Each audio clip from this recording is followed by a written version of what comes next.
And so you know who I am. You can get at this site for anybody who's an internet geek. You can get at this presentation through that link right there. And anything you see during the course of this presentation that is blue is a link actually to the material that I used to put the presentation together. So it's sort of a self-contained thing. These are the people. It turned out that this presentation was originally given to the Midwest Mint Growers Association in 2020, and they funded everything you're going to see here later on, and it was a fairly expensive project, as you'll hear later on as we go with this.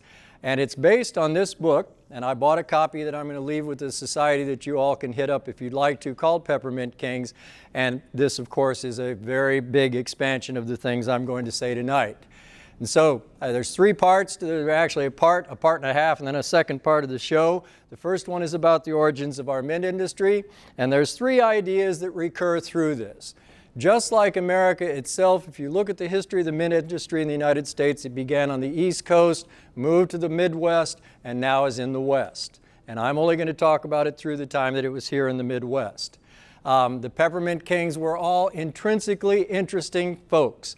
And so as a part of each one's story, and some good, some bad, I will tell you a little bit about the person himself. That is, there were three men who are going to be featured in this presentation, and each of them has, apart from their involvement with mint, other interesting things that they did.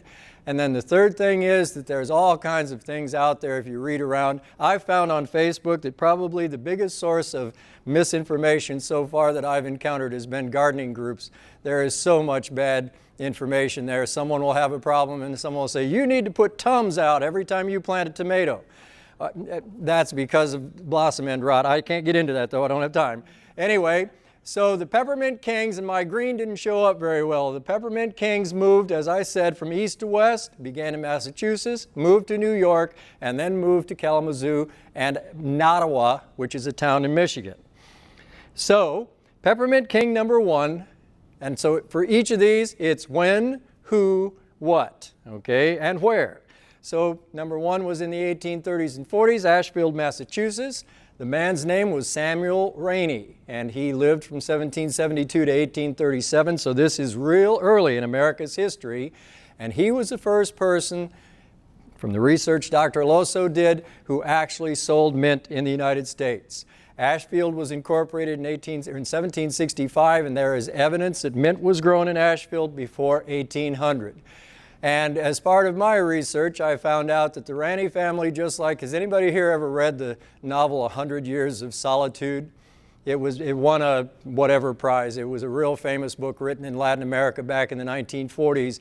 And in it, the author has like 10 generations of this family, and in every generation, everybody has the same name. And so that becomes part of the feature of the novel, is to trying to figure out which Aureliano Buendias it is that you're talking about. And so the same thing happened to me here. So when I say a name, it might be somebody who was in the original, and it might be one of the grandsons, because they were all either named Henry, George, or Tom. They had come to Massachusetts, from Connecticut. They were originally from Middletown, Connecticut. And peppermint was not a subsistence crop. It's important to remember that. That is, nobody needed to grow peppermint like they would have needed to grow wheat or corn or potatoes or something else that was for eating. So Ashfield was also very hilly. It wasn't really suitable for growing that. And there were no drugstores at that time. And so medicine was done really without doctors and without drugstores, and it was herbal in nature. So peppermint oil was one of the linchpins. That is, if there was a person selling medicines, peppermint was always in the mix. Peppermint was used for all these different things back then. Actually, I need to go back here. So it was sold by peddlers who came door to door. And I know I have a kind of senior citizen leaning audience here. I remember back when I was growing up that we had people stop at our house all the time trying to sell things. You know, they'd pull up in the, those were different days then. Strangers would come to the door, and my dear mother would sit there and listen to the spiel and then say, no, I don't want it. And of course, our milk and our bread was delivered by people who drove to deliver it all. It was a very different, and our potato chips, a very different day back then.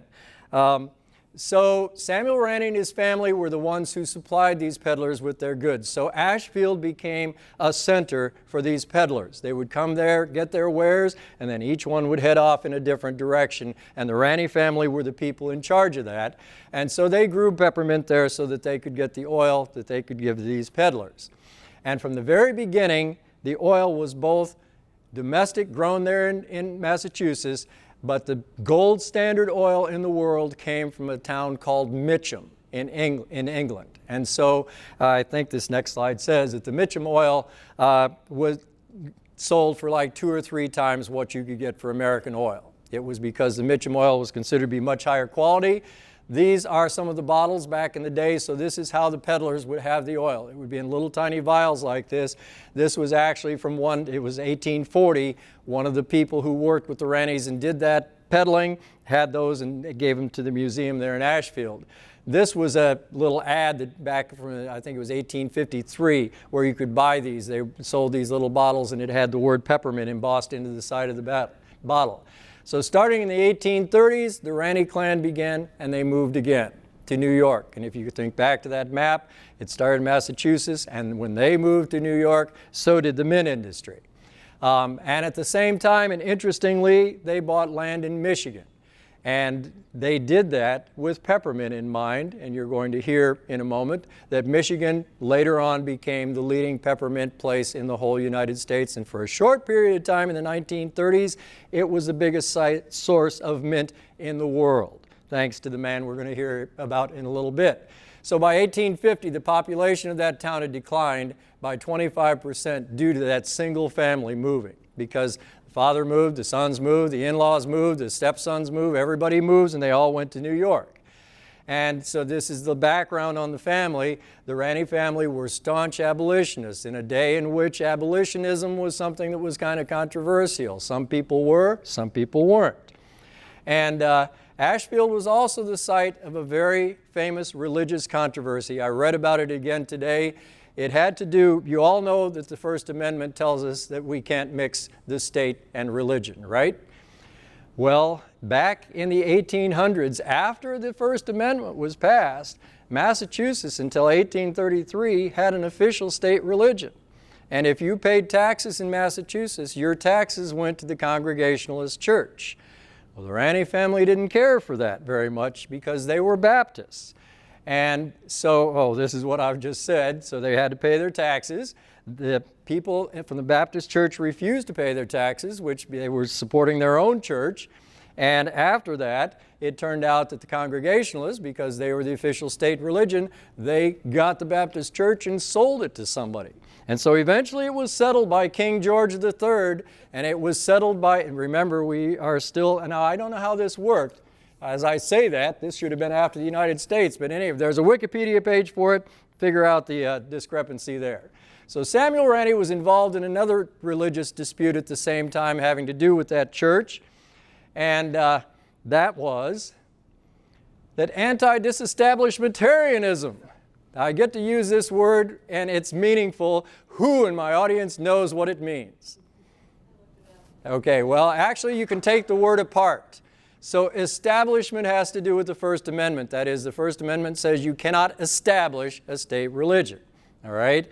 So the disestablishmentarianism meant that the state has an official religion. And disestablishmentarianism means that you're against that. And that's what eventually happened. But then the people in the churches that were getting the money from the taxes didn't like it. And so if you were a member of a church and wanted that church to stay as a state church, then you were an anti-disestablishmentarian. And so anti-disestablishmentarianism was, and so this is what happened there. Basically, the people in the church threatened Mr. Ranney with excommunication because he wasn't sufficiently supporting the church. And he turned around and he wrote this letter, and I don't have a copy of it here, it's kind of long, but basically he says, you know what, church? I excommunicate you. And he did that and then moved to New York afterwards, so he didn't have to worry about the family being upset with him. Also, Ashfield has its little history thing that the first ever birth control guide in the United States was published in Ashfield, Massachusetts by a Dr. Knowlton. and he was vilified and eventually run out of town about it because, of course, in those days, many people felt religiously that the only purpose for sex was to have little babies. So Mr. Ranneys' house still stands today in Massachusetts, and I was not able to find out who lives there, but this was a picture from the 40s. On Wikipedia, there's a newer picture of it. So this is what he looked like. This was Henry. There was Samuel, Henry, and Thomas were the three, and we're done with the first Peppermint King, and we're done with that time period and moving into the second one. This one occurred in Phelps and Lyons, New York, which is where the Ranney family went to. Okay, so you could consider, sort of infected the towns over there with the love of peppermint. And a man named Hiram G. Hotchkiss, who lived, and his brother Lehman, they both began to get involved in the mint industry. And Hotchkiss was the first person who came up with the idea, I'm going to brand my oil, so that he was a marketer, and that was the genius that he added. They knew how to grow the oil, people bought the oil, and he actually got his idea from a candy company in England called the Cadbury Company. And so he trademarked this oil that he had called Hotchkiss No. 1, and it is still in the United States the oldest trademarked product that you could buy that is still sold. That is, you can buy, and in fact right here is a bottle of Hotchkiss No. 1 mint oil that I purchased from Essex Labs as part of this presentation, and he first got this trademark in the 1840s. It was one of the very first trademarks in the whole United States, but you need to realize that that wasn't the genius. The genius was, I'm going to make people know that it's not just peppermint oil, it's Hotchkiss peppermint oil, and his fortune came from that. My phone went to sleep. So they were also large and wealthy. They got started originally as the owners of the biggest general store in New England. It was in Phelps in New York. And he and his brother Lehman operated stores and grist mills in both Phelps and Lyons, which are two little towns that are about like Morocco and Brook, just a few miles apart in New York. And then finally Hiram moved out of town into a farm estate, and an old atlas of their county showed his residence. So this was taken from about an 1870 atlas of Wayne County, New York, and that was where he lived. The Erie Canal ran through one of those towns, and that was kind of the secret to the success of the town, was you could get to the world markets from there, and Hotchkiss took advantage of that as he began marketing his oil. So there was a lot of peppermint grown around there, and the Hotchkiss brothers basically were already using the canal to send flour from their stores. They bought the wheat, they milled it, and then they sent it to New York City on the Erie Canal. So Hiram's other big idea was to sell his oil on the international market instead of just domestically. And so he basically, I told you already, it came from Mitcham, so it sold several times over. And what he did was that he sent a shipment of peppermint oil to Europe in 1839, and when it got there, they loved it. And so now he's got an idea. Now I don't just sell this in New York. Now I don't just sell this in the United States. Now I can sell Hotchkiss No. 1 anywhere in the world. And so that's how that happened. And that did a lot to raise the consciousness of the world about peppermint in general. This was his headquarters. There was a picture of him as a youngish man. Here's a picture of him as an older man. And in 1840, he started shipping his mint oil in bottles that you couldn't, so more marketing here, okay? When you saw a blue bottle, you knew it was a Hotchkiss bottle. And I need to give an aside, I actually bought a brown Hotchkiss bottle as part of this. I saw it on eBay, and I paid $100 for this. Well, you can't buy a blue bottle, or at least I can't afford to. I saw that the most recent one that sold for $10,000. And it was manufactured by a company that was right down the road from them.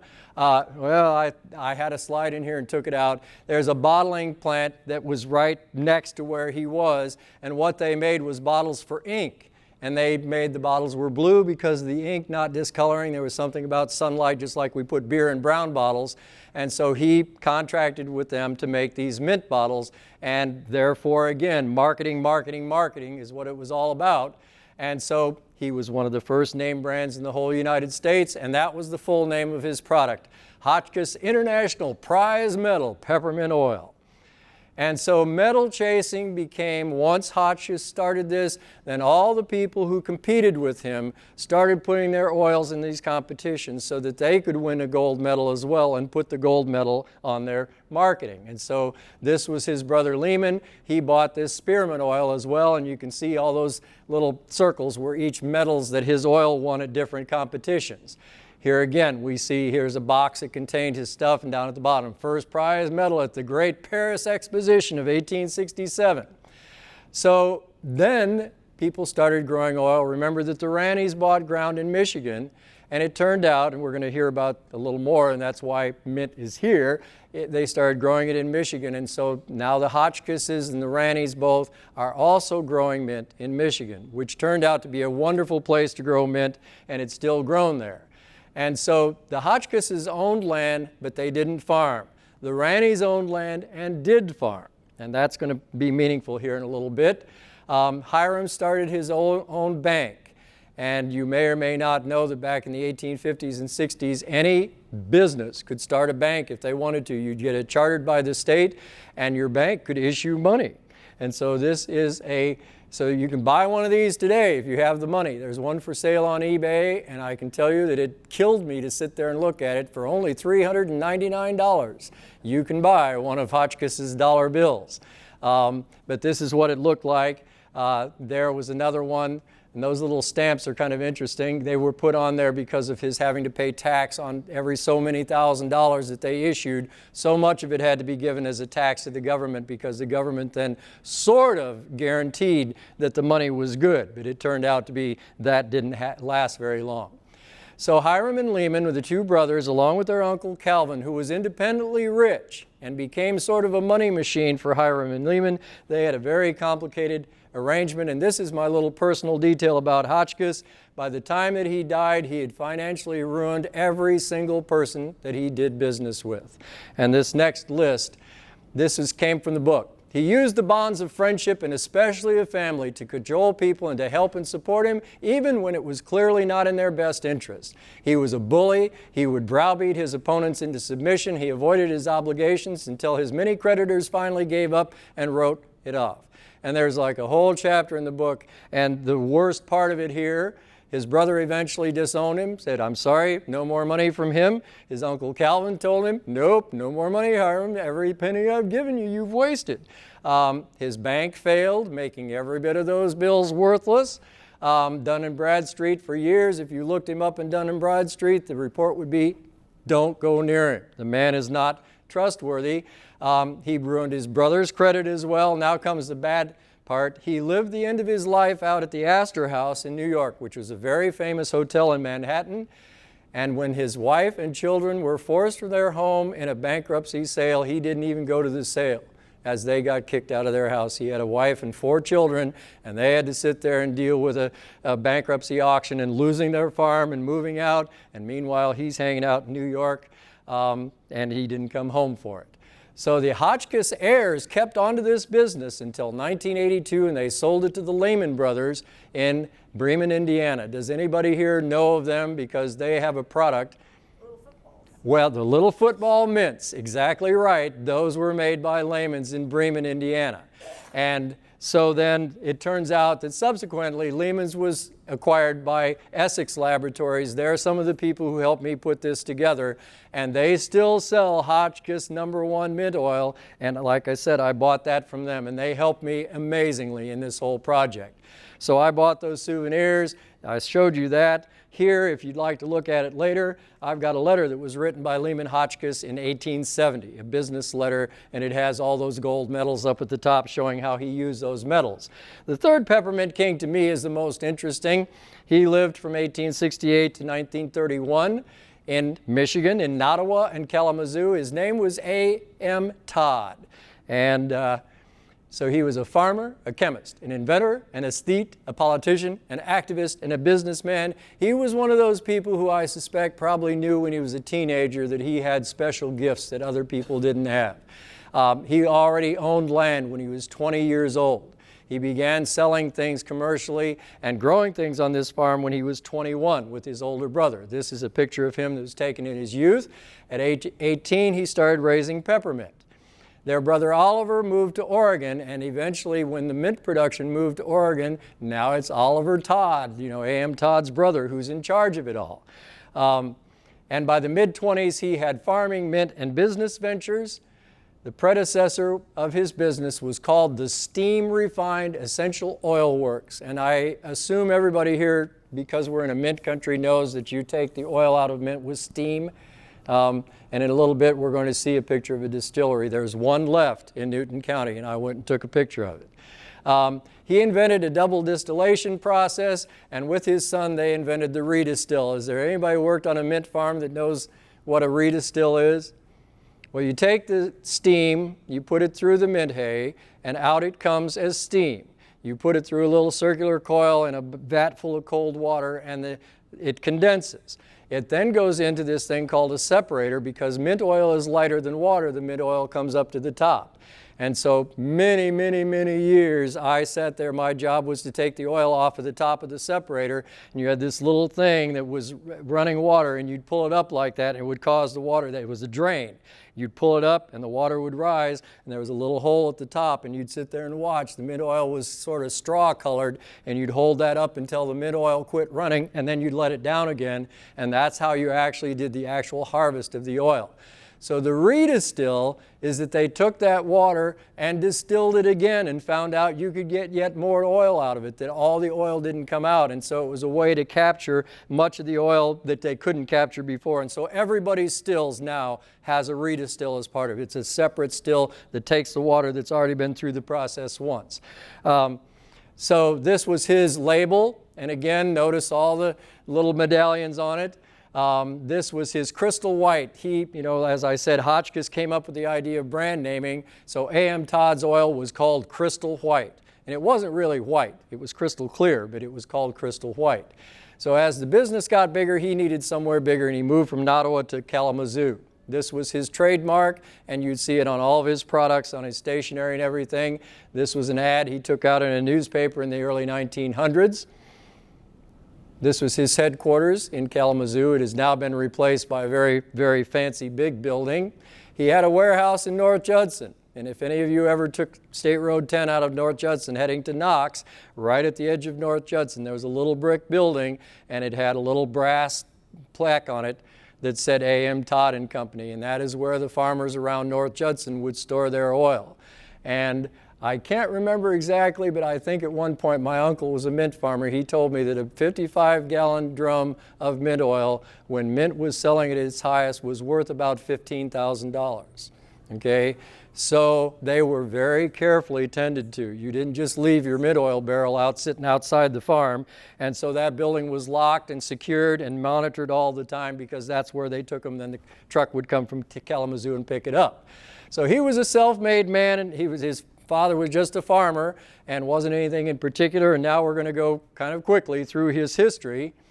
He was a peppermint king. He's the largest mint oil dealer in the United States. He had 2 huge mint farms. Each of them had names. One was called Mentha, and the other was called Campania.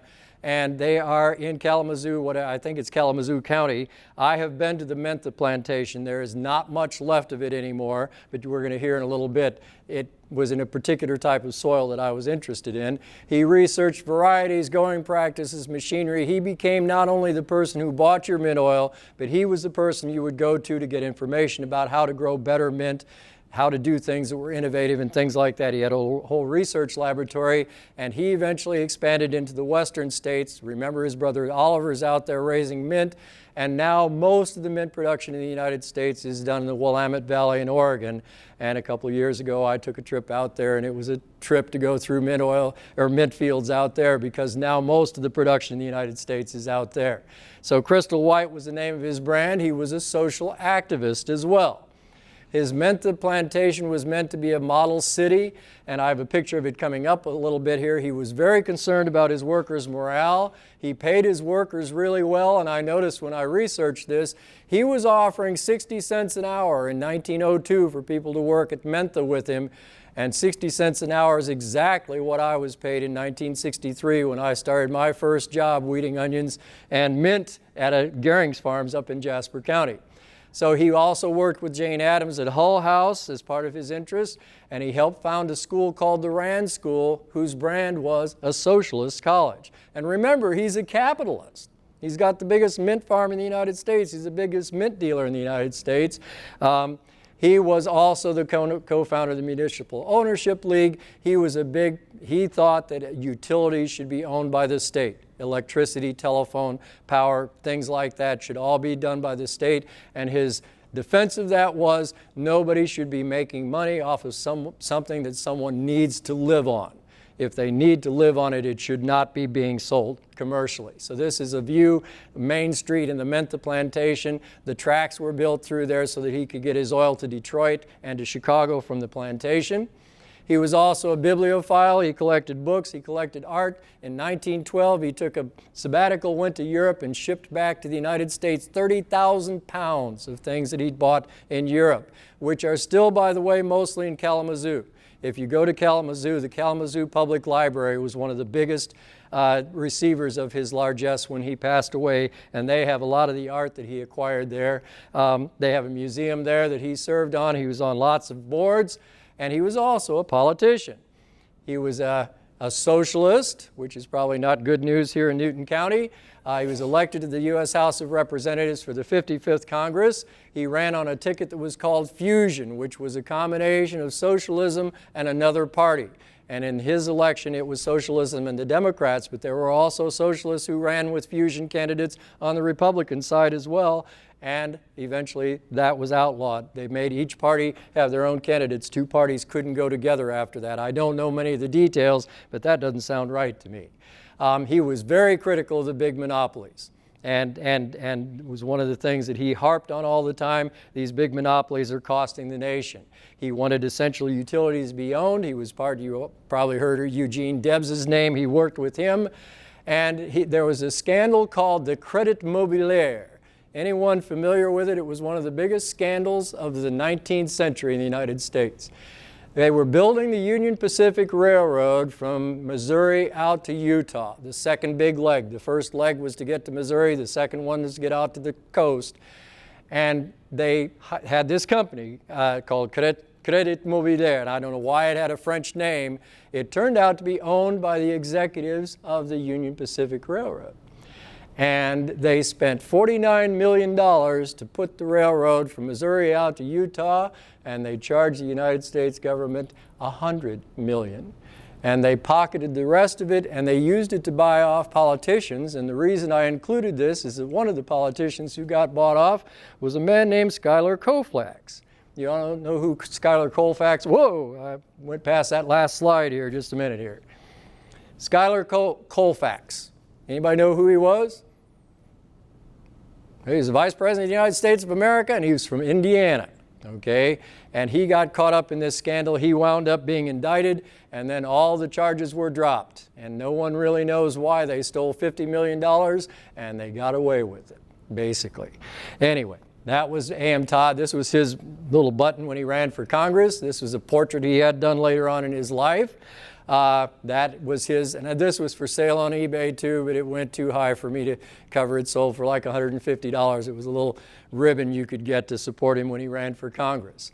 And this is weird. It wasn't formatted like this 2 hours ago, so I don't know how that carriage return got in there. He didn't despise business at all. He was a rich man, but he hated monopolies, and he thought that if we don't do something about monopolies, we're going to wind up where we are right now with something like 60% of the United States' wealth in the hands of 1% of its population. He was totally against that.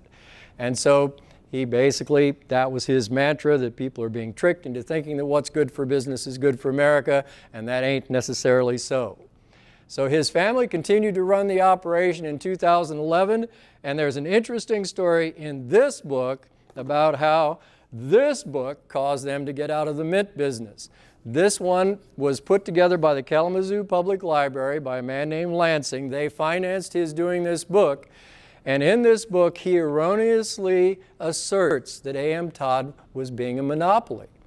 And some competitor read that and said, you know what, we can charge him with a monopoly practice, and it led to 5 years of lawsuits, millions and millions of dollars and this guy, who is a researcher, said that everything he said in here was bogus, but eventually the Todd family was so worn down by it, okay, were getting out of the mint business, and they sold their business to a big conglomerate, and it's now sold to another conglomerate, and it's now sold to another. I mean, it's a familiar story. Now it's owned by some company in Brussels, Belgium. And so now Michigan is out in terms of the ownership of that mint company. So very quickly here, part 1.5. This is a map of northern Jasper County that was done in 1868. It has two things that might be of interest. I don't have my little pointer here, so I'm going to walk around here. This says impassable marsh, source of the Iroquois. And for those of you who may know where this is on the Gehring Farm, just south of County Road 225 South, and it is there that the Iroquois begins, and it's also the center of this entire great big area of what we call muck soils, organic soils, soils that were formed in bogs that have been drained. And I'm about to tell you that most of the mint production in the state, this is B.J. Gifford. Anybody here know who B.J. Gifford was? No? So B.J. Gifford was another A.M. Todd. He was a boy genius. He bought land when he was 19 years old. He wound up becoming an expert at draining swamps. And in the 1890s, he figured out he had drained a swamp in County, Illinois. There's a town named Gifford there now. It's near Rantoul. And he had drained that swamp. He sold all the land. He used that money then to buy a railroad. And he eventually sold that railroad to Jay Gould, one of the big railroad barons from New York. And he used that money then to start buying land in Jasper and part now in Newton County, Indiana, along the river. The muck land along the river, which extended in Jasper County many miles south. Well, the map isn't there anymore, but it extended down. I grew up on a muck farm, the Gehring Muck Farm, which is almost straight east of here. But B.J. Gifford owned 35,000 acres of land. He built his own railroad across that land, and then he built houses and brought people in. And this is the subject of another presentation I'm working on right now. But in about 1907 or 1908, a man named Ed Oliver bought a little 5-acre plot from Gifford and moved to Newland, Indiana, where he became known as the Onion King. And there was an onion craze in Jasper County, and at one time they had about 10,000 people who came down to Newland, Indiana, this little nowheresville, and there were so many people moved down there so quickly that they lived in tent cities. And I have pictures of each of the tent cities had a name, and the people would build the tents and put the tents around. It would be family members and people, and they almost all came from Chicago. And in 1919, the onion market went bust, and all those people left and turned it all back into something of a ghost town. But that's where I grew up, was near Newland. Later on, it got all bought after Gifford passed away by a man named Bill Gehring. And he and Gums, who owned land here in Newton County, became, as I'm about to say, mint growers here in this area. So it began in Michigan. It was all on muck soils. And where does Newton County fit in? Well, Newton County fits in because there was a massive increase in production in the 1920s and 1930s. And at that point, Richard Gums, who was a farmer in North Judson, who had muck land in North Judson, an extensive amount of mint, he bought Orchard Lake. If you were at my last presentation, he also bought a whole bunch of other farms here. He eventually owned, I think, about 14,000 acres, and he began growing mint. And now I'm going to step into an area about which I know nothing, but you all probably do know. His mint production was done by a man named Miller, who eventually took over the mint, and what was his first name? I thought I saw in the Newcomer an article about him. Marvin Miller.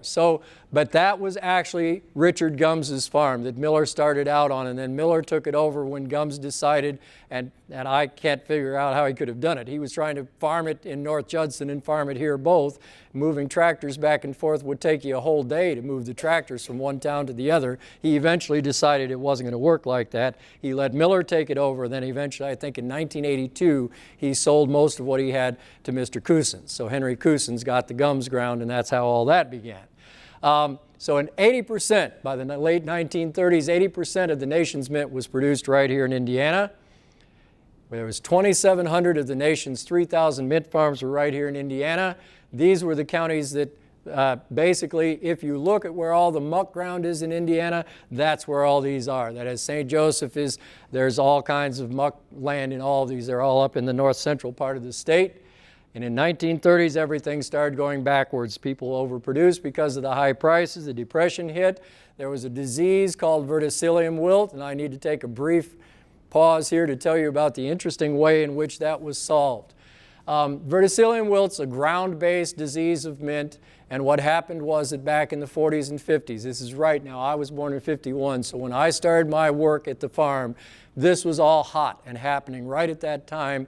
All of a sudden, the mint farmer would be driving down the road and look over at his mint field, and it was all brown, and because of this verticillium wilt in the soil. So scientists at Michigan State University took the mint, and they irradiated with atomic radiation, which killed 99% of it. But the part that didn't die got mutated by that radiation. And they would take that 1% that made it through the radiation and plant it out to see if it was any good. And after several years of doing this, thousands and thousands and thousands of mint plants, they got some that were normal. They smelled right, they looked right, they grew okay, and they take them down and plant them in the soil that has verticillium, and they grew perfectly. And so that, and I can't remember, it had a number. I remember when Goering's got rid of all of its old mint, started planting this new nuclear radiation mint, and all of a sudden mint production picked back up again. That happened in the late 50s and early 60s when I was first doing my mint work. Does anybody know what subsidence is? Because subsidence is the reason why we say that farming muck soils is unsustainable. Does anybody know what happens? When you drain muck soil, it begins to oxidize. And on the farm where I grew up, they put these concrete drain basins in that were flush with the soil when they were put in the 1930s and early 1940s. And by the time I was working in those fields, you'd stand there and it would be up to here on you. That is, that much soil had disappeared in 20 years, and eventually they got out of growing mint because the sand that was underneath the soil, that's all you had left to grow anything on, and it wouldn't hold enough moisture to grow mint. And so there's basically no mint grown there whatsoever anymore. And in Florida, where they have organic soils, those soils will drop a foot a year. And so all the organic soils, the minute you take the water away from them, they begin to die. And there's nothing you can do to stop it. And so now the soil scientist's word is, if you're farming a muck soil, someday you aren't going to be farming a muck soil anymore because the muck soil is going to go away. So it reduced Indiana's acreage radically, and there you see it was high, went down, picked back up a little bit, but nowadays, so Goering and Gums were the leading producers in the state of Indiana. And in 1968, Jasper County had more mint in it than any other county in the state. Newton County's share was much less because it was just the Richard Gums operation at that point. There are 1,350 acres left in the area, but I did verify. I originally told people there was no more mint being grown in Newton County, but there is. A farmer named Greg Caney, who's married to my cousin, who was Sue Goering, is farming about 200 acres of mint. He rents the ground from, I always forget their name, Fair Oaks Farms, and he grows mint there. And so he told me, yes, if you have my mint oil, some of my mint oil comes from Newton County. So I got this as a guess what? Anybody recognize this? It has to do with my story. And when I saw this picture for the first time, I thought, what in the Sam heck is that thing? Well, here, pardon? Tractor seat. Not a tractor seat. And so here's clue number one. It has to do with muck soils. That's what you wear on your feet. So you Not what you wear on your feet. It's to keep your horses from sinking down to their bellies. Because horses have these little skinny legs, and you go out on that muck ground, and here goes your horse, you know. So they made these horseshoes. Here's this next picture is a picture of the horseshoe. Actually, there's how it looked when it was on the horse. And some were made out of metal, but most of them were made out of wood. I thought it was really interesting. This is a load of mint hay going into the distillery. In the old days, they would haul the hay like that and put it into these vats. You can kind of see the vat behind it. Then they thought up the idea of putting the mint into vats that you could travel with, and that's how it's done now. Has everybody here seen a mint tub? Okay, normally now they paint them yellow, and they are completely hermetically sealed. They have little pipes in the bottom with holes in them. You pump steam into that. The steam comes out the outside, goes through your, basically it condenses and then separates, and that's where they get their mint oil. So this was at the whoops, wrong way. This was at the Gehring farm. This is my next door neighbor growing up, Otto Born, harvesting mint in 1960 on the Gehring farm. And now, very quickly, this is a much smaller thing because I promised an hour and I'm going to be right at an hour by the time I'm done. I was inspired as I did my research by two quotes from people that I talked to. And the first one is this. This came out of this book. This is a direct quote. He said, so they sell Hotchkiss #1 oil, this right here, right now. This is the same name as you would have bought the product in 1840 when it was first trademarked by Hiram Hotchkiss. And so Aloso's statement was, how do we know that this smells the same? I mean, there's no real way of telling. And when I heard him say that, I thought, well, there must be some scientific way to know what mint oil is all about. And that opened the door to a place in Washington where they use highfalutin chemical analyses. And I met the fellow. He's a research scientist with a PhD in chemistry, and his job is to make sure that if you get Hotchkiss #1 oil in 2024, it's exactly the same as the oil you got from him in 2021 and 2018 and so on and so forth. And that led me then to talking to him about how he did that. And he made this statement to me, I'll never forget it. He said, to the trained person looking at a chromatogram of an essential oil, it's the way a musician will look at a piece of sheet music and they can hear the tune in their mind. He said, when I look at a chromatogram of an essential oil, he said, I can smell the oil when I see it. He said, because the various profiles will turn you into, he said, and he said, I've learned enough when I look at it, oh my goodness, look at the methylfuran in that one, that's spearmint, you know, that sort of thing. And so then I engaged them with some money I got from the mint growers, and what we did was we got 5 samples of mint oil. I'm going off the slides and I'll go back to the slides, but now Beth, I think we're ready for your part. So this is now, we're done listening to me drone on, and this is going to be hands-on. So what I did was I got 5 samples of oil. This first one is Hotchkiss #1, which is sold by the laboratories. This is water mint. And water mint and spearmint hybridized wildly along some creek somewhere in the United States, no, somewhere in England back in the 1600s. And the plant that resulted from that is peppermint. So peppermint is a hybrid, and because peppermint is a hybrid, just like a mule can't have a baby mule, peppermint can't make baby peppermint plants through seeds because it is a hybrid. And so I was fascinated by that. It took me almost a month to find a lady in California who was growing water mint. And she was charging like $90 an ounce for it. And when I finally convinced her that I was doing a public service thing, she sold me this little bottle of water mint oil. And so water mint oil and spearmint oil are the parent oils that peppermint comes from. Okay? And so I got spearmint, I got water mint, I got Hotchkiss mint, I got from Essex a sample of mint that was grown in Oregon, out on the West Coast. And then I got from my cousin Sue and her husband Greg some Newton County mint oil, okay, it was grown, I mean, if you had to say, probably 90% Jasper County and 10% Newton, but I made a specific call for this presentation. I said, Sue, in that oil that you gave me, would some of that mint have come from Newton County? She said, absolutely. We grow mint in Newton County. We put it all in the same vat together. So this is Newton Jasper County mint oil. And interestingly, so she's passing out to you my big idea for this presentation I did, and actually the biggest part of the money we spent is that what she's handing you on those little cards, that's scratch and sniff. So if you take a look at that card she just gave you, don't do any scratching till I tell you, you ruin your noses, okay? Because the following is true. This woman, Essex Laboratories has a woman there who does their analytical work, and her job title is flavorist. She is in charge of making sure that the flavor of the mint oil that they sell you is consistent from time to time to time. And so what she told me when we got these done was, she said, don't ever smell spearmint before you smell peppermint, because spearmint has something molecular about it that will stick to the inside of your nose. And she said, we will never touch spearmint till the end of the day, because it takes hours for your nose to get rid of the spearmint odor and enable you to smell peppermint again.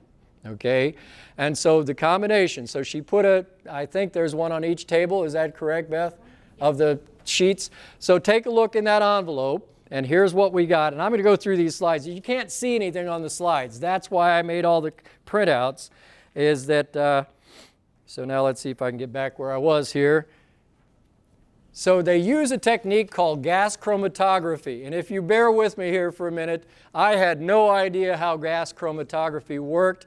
And so when I talked to this woman at Essex Laboratories, I basically told her, I said, I've got to talk to a bunch of people who are not going to be able to handle chemical gobbledygook.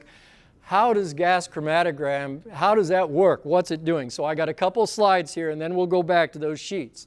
So there's an example. You've got the sheet, and you notice here on the slides you can't see it well enough to see what's there. So how does it work? So here's what she told me. She said it's a unit made up of several components. It is a gas chromatograph, it is a mass spectrophotometer, it's a flame ionizer detector, and then there's software nowadays. That is, you can't run these machines without the software. And what the software is its libraries, as I'm about to tell you, that as the machine works, it comes up with a bunch of numbers, okay? And I'll tell you in a second how it gets those numbers. It takes that set of numbers and looks it up in this library, and the library then will say, that's menthol, that's carbofuran, that's this, that's that. And so here's how she said it.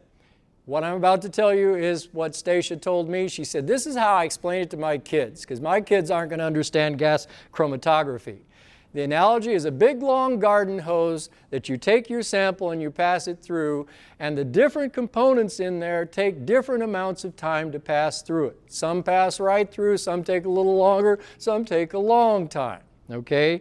And she said then, as each one exits the hose, it goes through two machines, and their job is, what was that just came out of there? And so what they do next is the flame photometer thing. It blows up the sample by immediately oxidizing it, okay? And then it can read the light spectrum that comes out as it, I don't know if you ever noticed, but like on your stove. If your stove has too little oxygen in it, the flame comes out yellow. When you have too much oxygen in it, too little yellow, too much, it comes out blue.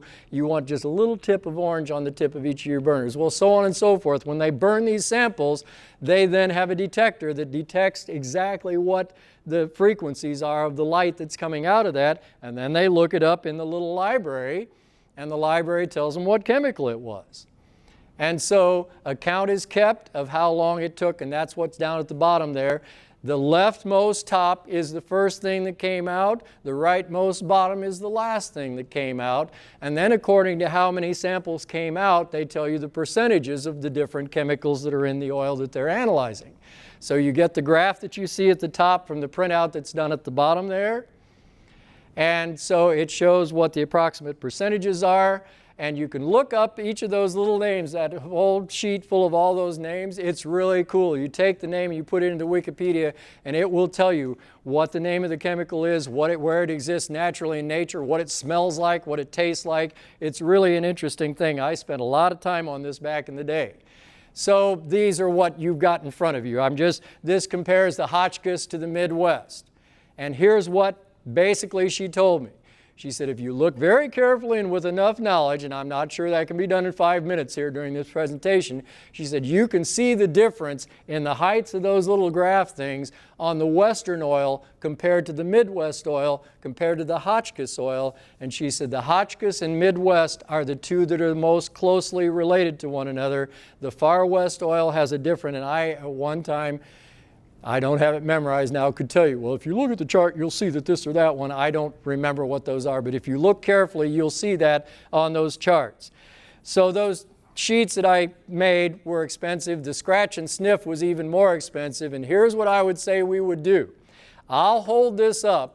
One person at each table. You want to take your fingernail and give it about 3 or 4 scratches. Just one person at each table, scratch the oil and pass the sheet along, because the trouble is those little scratch and sniffs are so close to one another that if you scratch the first one and then scratch the second one, you're going to smell both of them. So just on each sheet, everyone scratch that first one and see what Hotchkiss smells like.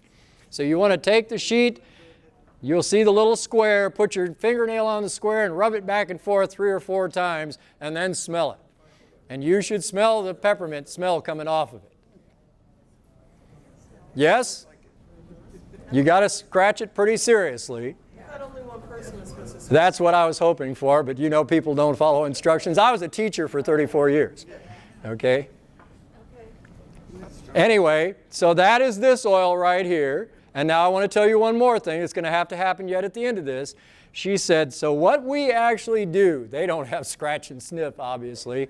There was like $7 a sheet for those things, and I was really grateful that they picked up the tab. I think it was like $2,800 to make a couple hundred of these. But the deal we made was I get to keep half of them so I can keep doing this presentation.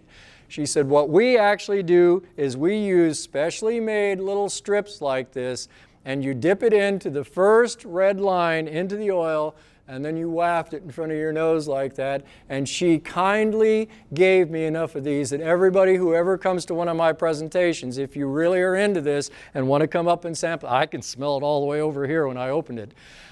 This is how they actually do it. They don't do it with scratch and sniff. But then the next one you want to do is the local oil, which is oil number 5. And if you've got 2 sheets, one with 5 and one with 1, so there's a sheet in front of it. See, I keep that sheet to keep it from, otherwise it evaporates. So scratch number 5 and compare the smell in number 1 to number 5. And you got to give it a pretty good scratch. The way those work, by the way, is that they take the oil that I sent them, this was the oil, the very oil that I sent them, and they're in little tiny plastic bubbles. And when you scratch it, it busts the bubbles. And so they told me that these sheets will last forever, and that's why each one came covered by a sheet to keep the oil from evaporating out of the bubbles. Smell it? Okay, now here's the hardest one. I can tell the difference. We had a contest, by the way, with the mint growers because all those guys are growing mint, all right? And so I told them, I said, and I didn't bring it tonight because I'm not going to do it, but I had some sheets that I had scratched and they didn't know which one. I cut them into little pieces so they didn't know which one I had. And I said, any of you guys think you got a good nose? Here's the Indiana oil, or here, you tell me which oil this is. And some of them could do it. One of them could sit there and time after time he said, this is the Hotchkiss, this is the oil from Caney's, and this is the oil from the West. He could tell it just like that. So the third one you do is the one number 3 there. Scratch that and see if you can tell the difference between number 3, number 1, and number 5. Because those are all different kinds of peppermint oil. I can tell the difference. I don't know that I could win the contest if I had to do it at a contest. They should smell different, and they do, and you'll see. So that is the Far West oil. The next one you want to do is the water mint, because remember, water mint and spearmint, they mate and make peppermint, okay? So scratch the water mint and see how totally different that aroma is. Number 2. Number 2 is water mint. You can see it's even a little different color because the oil has a more orange color to it. Yep, doesn't smell anything like the other 2. Nope, it doesn't, but this, so she told me, she said she sells this for like, it was like $100 an ounce. And she sells it to people who do aromatherapy, and she claims, she was a little bit wacky when we started talking, and I thought, this is no scientist, this is a marketer talking to me. Because she said, well, if you get, you eat a little overeaten, she said, just take a couple whiffs of that oil and it'll settle your stomach just like that. She had all these claims for it. Then the last one you want to do is spearmint. Most of you will recognize that, but you'll see once you smell the spearmint, the peppermints won't smell the same anymore. That's number 4, okay? It smells just like Wrigley's, the white package of Wrigley's gum. I like the spearmint smell better, to be honest with you. I ran out of time on this hot day. I was also going to bring a handful. I raise spearmint and peppermint both in my garden. But at this time of year, it's pretty much you harvest mint in July, and by the end of August, it's pretty much spent. Okay, so I only missed it by 5 minutes. I thought I was going to take an hour, and I took an hour and 5, but I have one more little surprise for you yet. Sort of. But I want to tell you first, because then we're going to turn you loose. Okay, Beth has been helping me on this. So if anyone is interested in actually pretending to be a flavorist, I'm going to open these bottles. Don't knock them over, whatever you do, by God. Because the smell, I dumped one, okay, and my house smelled, I mean, it smelled great, you know, but you don't always want your house to smell like mint for weeks on end. So don't knock it over, but you can take the little flavor. These are professional aroma sensor things. Dip it down into the oil, and then she said, and I didn't go to Washington to see her do it, but she said, just hold it back and forth in front of your nose. And she said, that's how we actually check the samples when they come in from the farmers. So the last thing is that I get bored during the wintertime. And I had a project going in 1997. I opened up the second cyber cafe in the state of Indiana in Monon, okay? And I had a friend, an associate from St. Joe, who came to work for me. And this story is pretty short. He came to me one day. He had taken some computer science classes, even though he was studying to be a lawyer. And it turned out that when he came back for an extra year, he wanted to get a minor in computer science. And he takes this course his first semester that's offered for juniors and seniors only. And because we were good friends, I let him into the course. He got the highest grade in the class. And so he is a genius, and I was lucky to meet him, and we talk to one another still. He graduated in '97. We talked 3 or 4 times a week. He came in one day and he said, I just saw an ad for an online job where I could go on the internet and work on the internet for a company in Pennsylvania. And they're paying $20 an hour. And I said, well, try it and see what happens. So he applies, he gets a job, and he turns out, as in everything else he did, to be phenomenal at it. And he decides that he doesn't want to work for $20 an hour anymore because he's making almost that much for me. And so they bid him up and start paying him $60 an hour. And he said, you know, he said, I'm using your computers, I was paying his rent on his house, and I was buying his food and cooking a lot of it for him. He said, I'll give you 1/3 of what I make. And by the end of the next year, he had raised his price to $80 and then to $120 an hour, and they told him he could work all the hours he wanted to. So he'd give me a check every month for $5,000. And I wasn't doing anything except paying the internet bill and the rent on the building. So I used it to buy kitchen equipment and different little toys that I wanted to play with, which included a chocolate tempering machine. And it's what they use when you make fine chocolates. Chocolate has this real elaborate thing. You have to raise it to a temperature, then lower it, and then raise it again, hold it at that temperature, and agitate it. So I bought this little chocolate tempering machine. And many years later, after I've moved over to Benton County, I live right south of the Newton-Benton County line on 71, I dragged it out again in the wintertime because I was bored and started making chocolates. And so last year was my 3rd year at it. Last year I made about 5,000 pieces. And I make all my centers, I make all the fillings, I do everything, make my own fondant, make everything from scratch, and it keeps me busy all winter, and it makes the winter go by more quickly. And Sunday, I had a friend came over, and he said, you know, he said, it's almost chocolate time, it's cold out, and I said, I know, and he said, how about I got some money, I sold a place I own, he said, I'll buy you some professional chocolate making stuff, and he said, you can go into it as a business. Well, I don't know about that, but what I did a week and a half ago when we had that little cold spell was I dragged out the chocolate machine and I took my mid oil from Newton County and I made you all peppermint patties that are made with chocolate. And so Beth has them up there. While I had the chocolate machine going, I have a couple of other things for you to taste. I have some chocolate covered orange peel and I have some ground cherries that have been dipped in chocolate. How many of you here have ever tasted a ground cherry? A ground cherry, Until you posted on Facebook. and that's what most people tell me. Ground cherries are a member of the tomato family, but they taste like a fruit. They come inside a little husk, and they have a flavor. Lana Zimmer at St. Joe grew them in the St. Joe garden, and the kids, we had a partnership. She'd grow the food, and then I got to teach a cooking class. For 3 years running, I had a class, and we served 200 to 400 people every Thursday night. You guys, I think, were at a couple of those meals.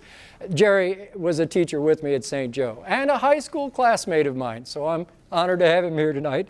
So anyway, I have I wasn't sure everybody would be into the ground cherries, so I only brought 20 of them because they're a big pain in the butt. You got to peel them and then hold them and dip them, and they're little tiny. But there's 20 chocolate-covered ground cherries. There's about 40 pieces of chocolate-covered orange peel, and I brought plenty of the chocolate peppermint patties. And so the end of my presentation is the beginning of your little feast on these chocolates, and I thank you all very much for your attention. We're ready to roll. Pardon? Which mint did you say you used? It was used with local oil. It came from Greg and Sue Caney, who farmed right across. If you take 14 across, right after you cross Fair Oaks Farm and go up over the interstate, his farm is the next farm. And there's actually mint all around his homestead, but they also have some back to the west. And this wasn't actually the oil. This is the oil from 2020. I got some fresh 2024 oil that they just finished. So the oil is fresh this year as well. And so I'll set this all up. We have the show and tell here as well. And do you know which is number 1 and which is number 2? This one says number 2. Okay, and that one's number 1. One of them's a mix, the other one's all 1s, the other one's all 2s. See the little card? That'll tell you. So I don't want to touch these things because that's one of the first rules. I dipped them all wearing rubber gloves. I observe restaurant grade, everything's sanitized ahead of and after with quats, if you know what quats are. Quaternary ammonium, which is a thing that you sanitize with. Oh, that's those little. Those are the chocolate-covered ground cherries. And so now, I'm done. Thank you. Yep.